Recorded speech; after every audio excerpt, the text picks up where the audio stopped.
One seamless move. The story of the sea container. And at the time, Malcolm was had McLean Trucking was one of the largest trucking companies in the country. So he had in-place demand and had a significant amount of freight moving from Texas and Florida to New York. And so, not surprisingly, the first service, and for the first several years, container shipping was purely a domestic service, moving freight from one part of the U.S. to the other. And so that first sailing from the New York area to Houston was that. And of course, Malcolm had studied what he thought the cost would be, and his numbers were right on the mark. And it was significantly lower cost to move the same amount of freight that way than to move it by truck.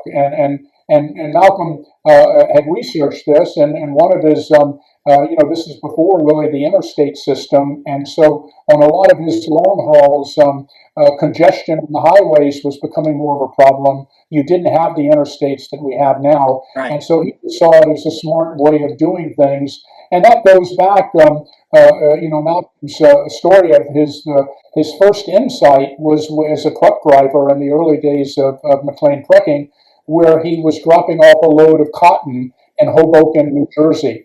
And he ended up waiting for about 6 or 8 hours for the stevedores to unload it. And that gave him a chance to really watch what was going on. Malcolm had many talents and skills, but he was perhaps one of the most keen observers of anything freight. When he started as a truck driver, wherever he would go, whatever freight he was moving, he'd ask questions to the people. He'd want to know where it was going, and he'd see kind of the various differences. And so on that day in Hoboken, as he's watching the manhandling large bales of cotton off and putting them in cargo nets and hoisting them up and kind of stowing it, he found himself thinking, well, wouldn't it be nice if you could just move the entire body of the van? And that, of course, was a thought that he kind of tucked away. And when he was looking at different ways of lowering the cost, that became kind of the genesis of container shipping.